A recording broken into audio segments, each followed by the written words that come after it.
get up, dress up, and show up every single day. There's just no space for laziness in this world. It's the action-orientated people that is currently changing the world. Even if life throws you a couple of hiccups or lemons, it's how you can quickly move beyond that and see the bigger focus for the day, or what does success look like that day. That mental mindset of agility, your ability to move on, that's ultimately the success recipe to life and to business.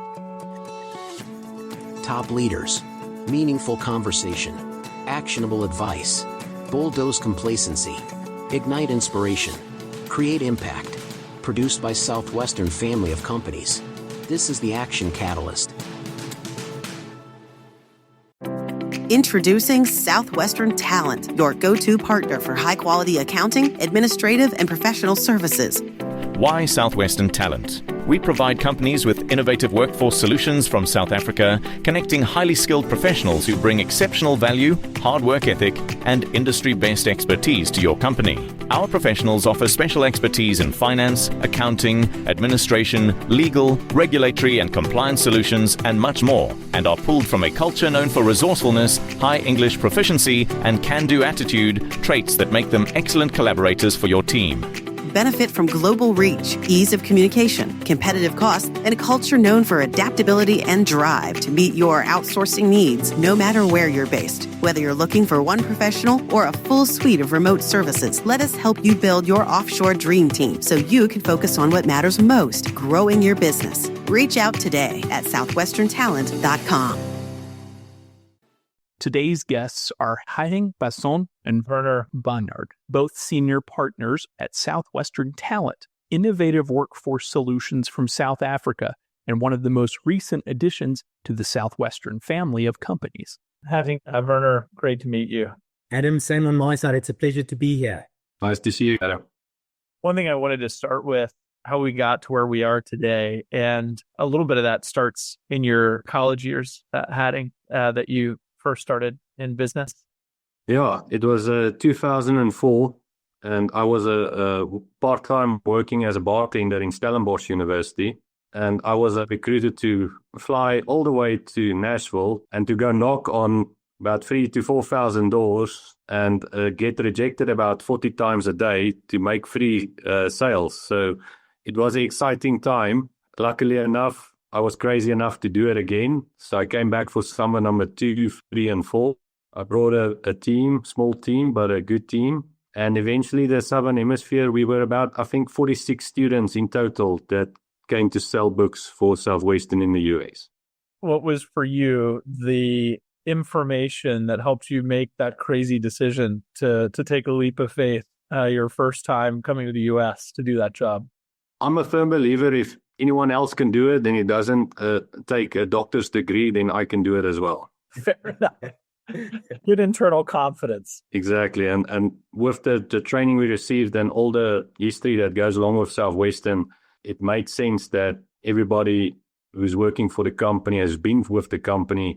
When you look at a company, you look at the staff turnover, and everybody that's been there never left. And that was one of the big things that made it really attractive for me to join Southwestern at the time. Love that. Werner, when you were growing up, what did you think you wanted to do as a young man in college, and how does that compare to what you decided to do? Adam, that's a very good question. So admittedly, I was fortunate enough to know that I wanted to become a commercial and tax lawyer pretty early on in life. Yeah, from about the age of 16, I've already started working part-time at some of the law firms in Pretoria, which is the capital of South Africa. And yeah, really pursued a commercial law degree as an undergrad, and then a post-grad law focusing on company and tax law at the University of South Africa. So how did that lead me to where I am today? Admittedly, I realized early on in my life that I do not want to become a lawyer for the rest of my days, and very quickly jumped into the management consulting, let's call it, profession. And that led me to cross paths with the staffing industry. And it's that staffing industry that I've stayed in for probably 20 years now. And the last 6 or 7 years have been focusing specifically on how South African accounting talent can really change the workforces within the US, and specifically the US accounting firms and or US accounting divisions of large corporate companies. I feel passionate about helping people to get meaningful career opportunities. And especially in a country like South Africa, where I grew up, there is phenomenal talent on the African continent and within South Africa. And to me, it's always a pity to know that there's such an abundance of excellent talent and not a sufficient amount of work for them. So for me, knowing that we are creating opportunities for South Africans in the accounting space really serves a double purpose. It helps them have meaningful careers, and secondly, it helps them gain international experience, which can be phenomenally meaningful for their own individual career journeys in South Africa. Hattingh, what about you? How did you parlay team building and sales and working, I think, in the blasting industry for some time? You've had a mining and drilling and blasting services and financial sector. What made you decide to parlay that into Southwestern talent? The fact of the matter is, when I met my wife about 16 years ago, I told her, if I ever get an opportunity to work again with Southwestern, doesn't matter where I am in my life, I will take that opportunity. And when this opportunity approached us, we just got down to it. We wrote a proposal to come home back to Southwestern. Culturally, what was it that made you eager to return? To be quite honest, I like the idea very much of everybody working extremely hard to achieve their goals in life. I like the leadership that Southwestern provides. Just all in all, it's just a good fit. You know, if you make a mistake, you can fix it. One of the biggest things about Southwestern is that they don't ever give up. I don't know if that's a good thing or a bad thing, but at least we know nobody's going to give up. That's quite exciting to go through a trial and error phase if we have to, and just make it happen. There's so much opportunity, and what we've seen in the road so far is that there's definitely scope to build something massive here. Yeah, the find a way mentality that permeates our family of companies is real. So in finding a way in this industry, something that's interesting about Southwestern talent is there are some layers that you have to overcome when you're doing something innovative. But what are some of the obstacles that you found that you need to overcome in U.S. companies to help them understand the value proposition that there's extraordinary talent? How do you open the door and help them not just immediately shut it out because it's different? No, Adam, that's a really good question. So one of the biggest barriers to cross was building a brand, getting into the market, getting in front of the right people, talking to the decision makers. At the end of the day, the common problem of accounting shortage is all over. It's not just within A, B, and C. It's everywhere. There's close to 200,000 open positions in the US. So what I tell the people is that the sale is actually not so difficult. It's easy. It's getting in front of the right people that understands the industry, understands offshoring, that makes it a little bit difficult. So what we have to do, just build a brand, build the relationships. And it all started with just connecting with the right people that Southwestern family of companies introduced us with. As Hattingh rightfully mentioned, the firms really quickly get their heads around the fact that offshoring has been in existence for quite some time, even the small and medium-sized firms. I think the proposition we offer is the fact that we help them mitigate the risk of trying to do all of that on their own. And that helps them a lot in order to make that decision. The second thing is South Africa poses significant benefits compared to the traditional offshoring model that's currently facilitated from predominantly India and the Philippines. Is insofar as South Africa, depends on where you are in the US, have got a 6-hour time zone difference. It does allow for sufficient overlap between South Africa and the US counterpart. So immediately there's one less risk to be concerned about, and that is due and proper communication. South Africa's location per se is so much so that some firms are actually thinking of South Africa as a nearshoring destination. And the reason for the nearshoring destination is the time zone, as I mentioned, but equally a significant amount of cultural alignment in terms of the language and how we speak the English language. the common denominator of accounting being a global language. And I think thirdly, also a lot of cultural alignment between South Africans and how things are being done in the US. So I think overall, the jump to working with South Africans, be that time zone, cultural, and or language, is actually not as big a jump for the Americans as it initially were perceived to be many years back. With technology enabling this, especially after COVID, it really allows the American firms to think of Cape Town as another branch of their, let's call it, of their offices. So if they manage to get their heads around having a multi-branch environment within the US, adding a location in Cape Town where Cape Town uses the VPN of the firm, is in daily contact with that firm, works on the same type of systems and technology, that really basically shrinks the risk factor significantly. And what remains is the cost efficiency and benefits proposition that comes from the arbitrage between cost of labor in South Africa on the one side and what similar skills would cost CPA firms and corporate divisions within the US if they were to fish from US talent pools only. Makes sense. Why do you think there's such a gap in the accounting space in the US? I think it boils down to predominantly two things. Our data tells us that the accounting population on average is getting old. If I say getting old, there's a very high exit at the top end of the firms, meaning partners are retiring or are very close to retirement. So that creates a massive attrition and or exit out of the profession. And that exit is not supplemented by a sufficient flow of talent from various colleges and universities across the US. There's a perpetual talent gap in the accounting space in the US. CPA firms and corporate accounting divisions are really going the extra mile to show the level of attractiveness and career opportunities that being an accountant can ultimately provide the talent. But still, I think for the foreseeable future, there's going to be quite a big gap in the market. I always explain it to the clients. One of the biggest reasons why everybody's so excited that we enter this market, and there's actually two reasons. One is that we joined forces with obviously Southwestern, that we do have a local presence. So the first objection would be, people ask me, so who do I pay? Do I have to wire funds to South Africa? And I was like, no. We've got an office in Nashville. And the second thing about the quality of education as well, that's probably one of the biggest reasons we enter the market is the quality of education. You guys have the biggest economy in the world, so the graduation rate can't keep up with the growth rate. And the appetite for accounting just went elsewhere. So when they go on things like AI, like ChatGPT, and they say, what can I make in 20 years from now? What do I have to do to get there? It throws out, you can make a lot more money doing this, and accounting is not one of the options. Yeah. So let's get away just from the what you do. And I want to talk a little bit about what it's like to run the business. So many of our listeners come here to the Action Catalyst to understand and relate to what it's like getting something new off the ground. What were the expectations of what the challenges would be? And what are some things that you're uncovering that you didn't expect? I know this happens in every business and every startup.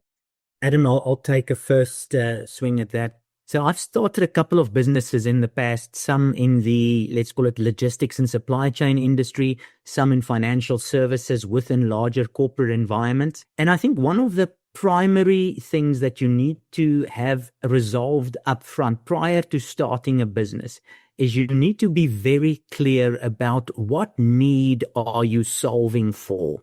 What is the need that you believe that will be, let's call it, in place for long enough that allows you to build a sustainable and agile business over a period of time?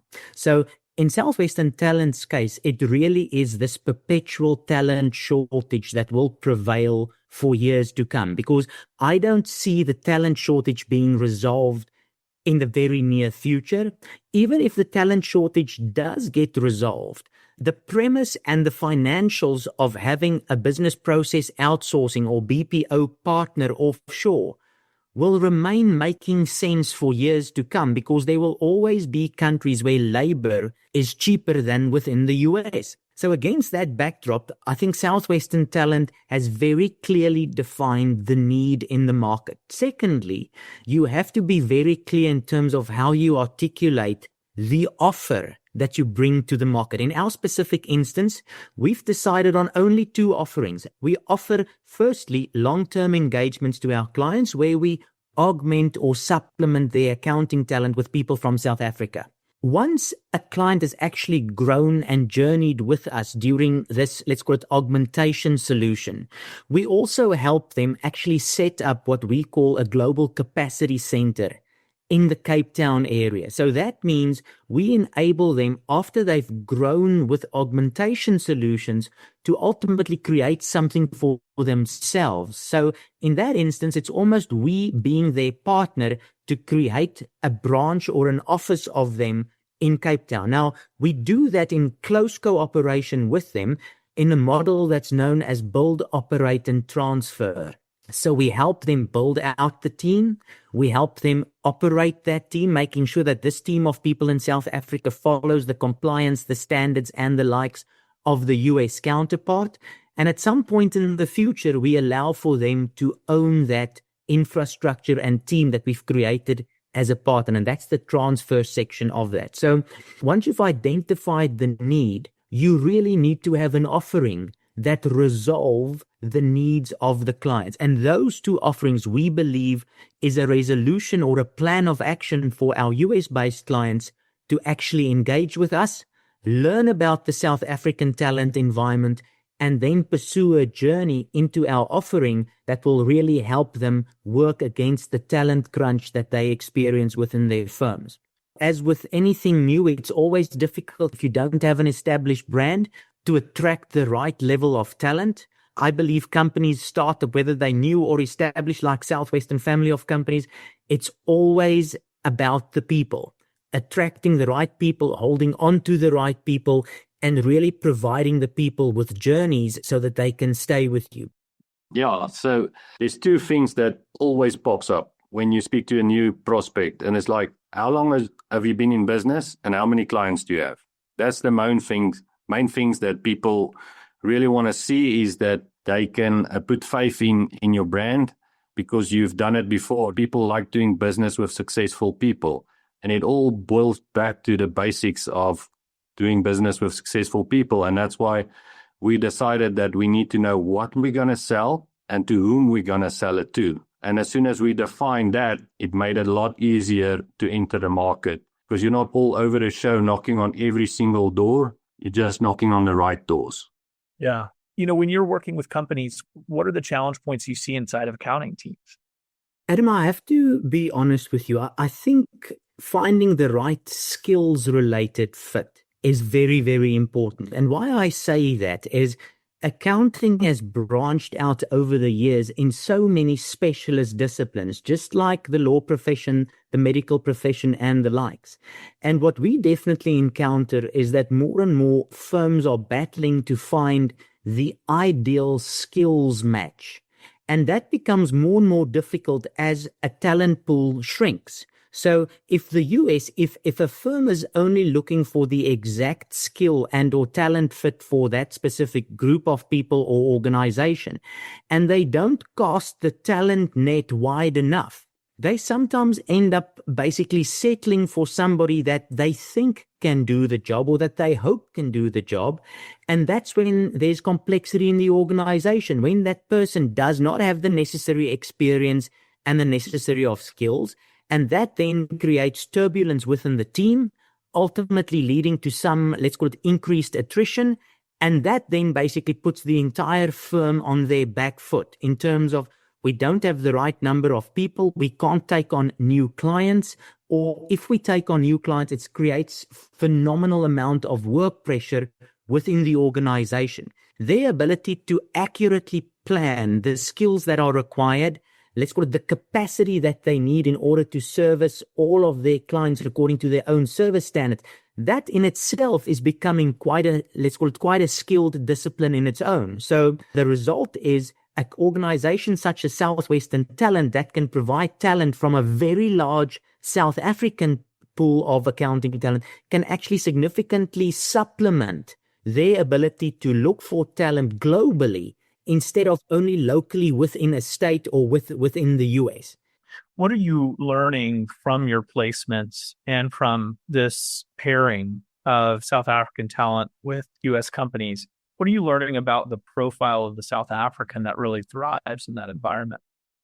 So one of the things that I think Southwestern Talent does phenomenally well is trying to understand the culture of our clients, so that when we look at talent within our talent pool, that we really identify the best possible cultural fit between the South African and the firm that they will be working with. So cultural fit is one of the most important things that we need to understand from our clients, so that we can find the corresponding cultural alignment in the candidate that we want to place at that specific firm.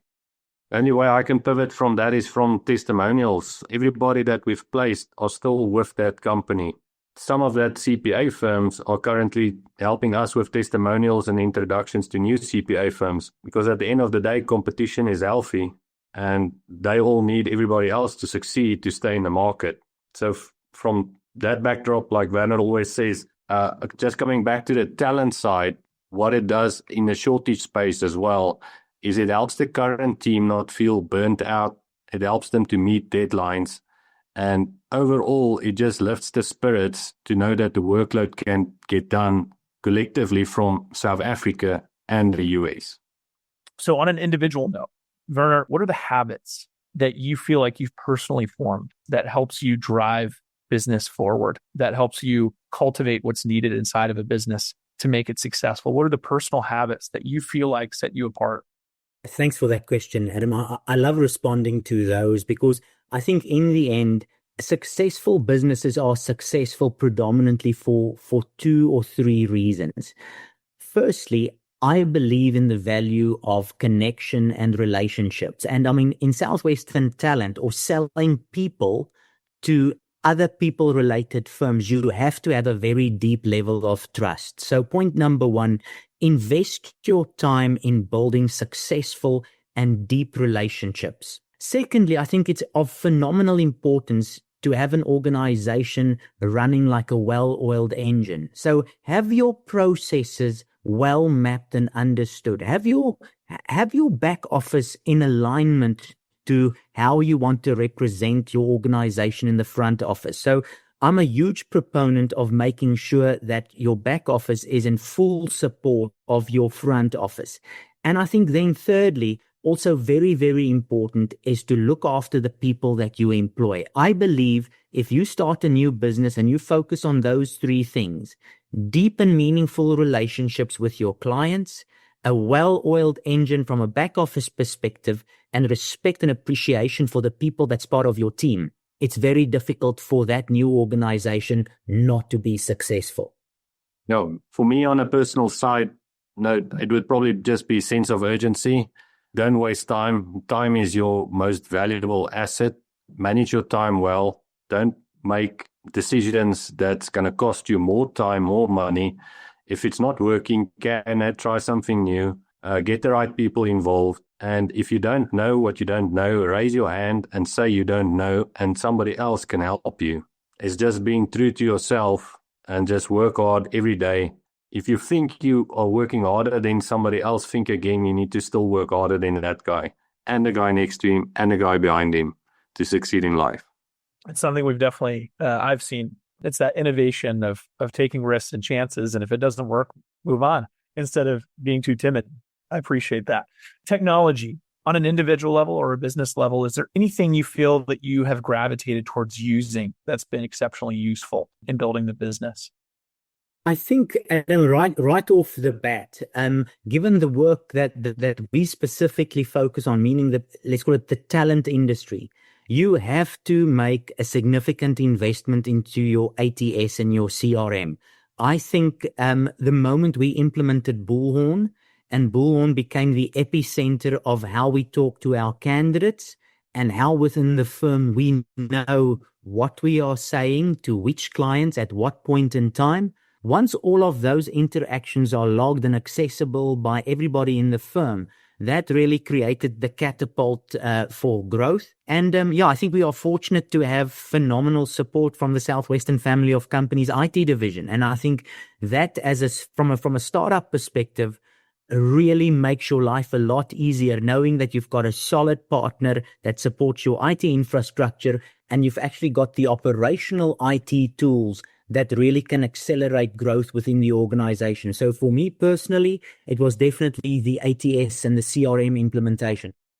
CRM is great. I'm very old school, so I prefer to just knock on the door. So using the whole technology factor is very cool and new to me, and I love the way it saves us time. We get in front of a lot more people, just documenting everything quicker, following up quicker, and getting to the next steps quicker and closing quicker. Interesting. With the proliferation of AI and the growth of technology, there's two ways we need both, I think. And, Werner pointed to one, which is embracing these tools that save us time and can duplicate some of our efforts. And then number two is you have to learn how to cut through the noise, right? And if everybody's communicating and doing their approach through email passively, then sometimes showing up at someone's doorstep at an office is the best way to do something that's very scarce and unusual and build a direct relationship. Email open rates are like 0.001% nowadays, but FedEx, if you send a Federal Express package that needs a sign, that the open rate is 100%. It's old school, but it works exceptionally well. So I appreciate both your responses. But one thing I would ask is, what is maybe one habit or practice that you feel personally saves you time each day? Staying on schedule. Simple, but effective. Werner? A skill that's probably most needed these days is, as you pointed out earlier, is to basically be able to cut through the clutter. You should not be spending time in an inbox that's filled with unnecessary communication. So for me, it's really trying to extract the gist out of the day, following the diary, and spending just the right amount of time in your inbox. Because in the end, we don't work for our email boxes, we work for our clients. By being effective in how you communicate and knowing which emails deserves your time and attention allows you to spend more time in front of your clients. So perhaps a bit of a lengthy response to say, know how much time to spend on emails and know how to spend time in front of clients, and don't confuse the two as being busy in both instances. Yeah, busy doesn't always mean productive, right? Exactly. Never confuse motion with progress. Well said. What's one piece of advice that you would turn around and give a young 21-year-old Hattingh? I actually give this advice to quite a few people when they tell me their idea, what they want to do, what they want to achieve, where they want to be in 10 years, wherever. Then I've only got one response, is register your LLC and do it. Start tomorrow. It's really all about get up, dress up, and show up every single day. There's just no space for laziness in this world. It's the action-orientated people that is currently changing the world. So I tell it to my kids every day, get up, dress up, show up, because that's ultimately the success recipe to life and to business.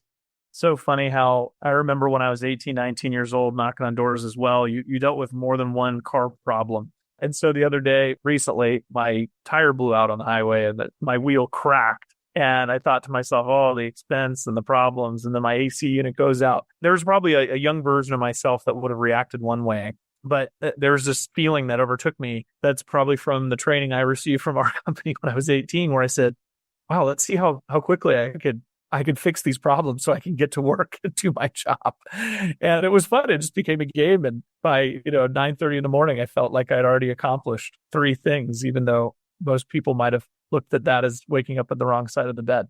You bring a very good point. And I mean, it's a word that a lot of companies are using, and it's agility. But I do think it also applies to us as people as well. Is exactly as you said, even if life throws you a couple of hiccups or lemons early in the morning, it's how you can quickly move beyond that and see the bigger focus for the day, or what does success look like that day.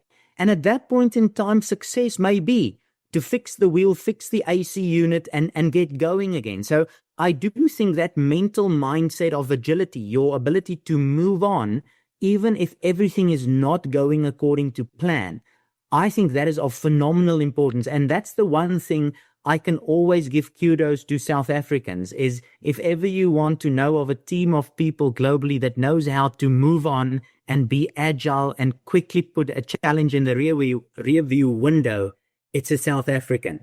What a wonderful thing to end on. Thanks for sharing your knowledge and wisdom with us today, some of the tools that you possess, and where can our listeners go to find a little bit more about Southwestern Talent? Thank you, Adam. Yes, everybody can find us on www.southwesterntalent.com. And if I can ask everybody to find us on LinkedIn and share and like our page and follow our page, that's where you can find us. Direct link to the website, to the contact details. Everything you need to know is on social media. Werner Hattingh, it was a pleasure. Thank you, guys. Thank you so much. Cheers. Bye-bye. If you enjoy this podcast, please make sure to subscribe. And to stay updated on everything that the Action Catalyst is up to, make sure to follow us on Facebook and Instagram at Action Catalyst Podcast and on Twitter at Catalyst_Action. And thanks for listening. This is your host, Adam Outland. And outside of this podcast, I'm also the leader for a division of our company, Southwestern Consulting, and our division is the Southwestern Student Coaching Program. And that division we started back in 2020 because the desire we had was to take all these skills that we've equipped executives with. For over a decade, I've coached executives and managers and sales professionals on the skills, the habits, the motivation, and the systems to be successful in their job and in life. And what we realized from working with 30, 40, 50-year-olds was if we could have gotten to them when they were in ninth grade, in middle school, in high school, and equipped them with the same things we're teaching them now, the ripple effects would be huge. And so back in 2020, we decided to formulate a coaching program for youth, equipping youth with the same types of skill development that we typically work on with adults. We just apply it to their world. And what that looks like is teaching them the study skills, the communication skills that they can use every day in the classroom and outside the classroom. Coaching them on the mindset and the motivation of someone who's a top performer. And what does that mean? It means helping a young teenager create and craft a vision for themselves. Because without a vision, we perish, but with a vision, we can be equipped with the motivation to dig into our study habits. We can see the connection between our future and the excellence that we have to form on our habits now to be successful in the long run. And we also work on the emotional intelligence. It's how we balance our emotions and manage those emotions when they come up in a way that allows us to communicate effectively with others and to communicate with ourselves. It's about equipping young people with self-talk. That means equipping them with the language that they can use to better direct their thoughts and their mind to accomplish their goals and their aims. And lastly, we equip them with the systems. That means for us, the tools, the time management, and the organization strategies to not just work hard in life, but to work smart. And when we combine all these different areas that we work with our teens on, what we find is that they form the habits early in life that allows them to achieve their goals later in life and even right now. And so our passion is to equip as many young people across this world as we can. And we're doing pretty good so far. We've got teens in 7 different countries who have been through our coaching program to date. We've worked with over 400 teens, and we would love to be able to serve you as well. Here's how it works. If you want to investigate coaching, we start with a parent consultation. That's a free call to discuss your student's particular needs and our program details. We work with Olympic athletes all the way down to teens that are just struggling to motivate themselves to do the daily work necessary in their class. So wherever your teen is, we'll meet them where they are and get them to the next level. And that starts with a parent consultation with you. A student planning session, that's the next step. If we agree that the value that coaching can bring matches your teen, then we will move to a student planning session. It's basically a free one-on-one coaching session with your teen. And that is designed to support them, but it's also designed to ask a lot of questions to help explore whether or not they want to be coached. Because at the end of the day, they ultimately have to be the one that pulls the trigger. And then after your student planning session, we get them paired with the right coach for them. We have an amazing staff of coaches from ex-Division I athletes, people who have come from the Ivy League system. We have coaches who have come from entrepreneurial backgrounds and acting backgrounds, so we can pair them with the right fit for them. And then once they partner with their coach, they'll benefit from 2 coaching sessions a month to really zone in on their personal growth and their skill development. So if you're ready to give your student the tools they need to be successful, click the link in the show notes for more information and to make sure you can schedule your free parent consultation today.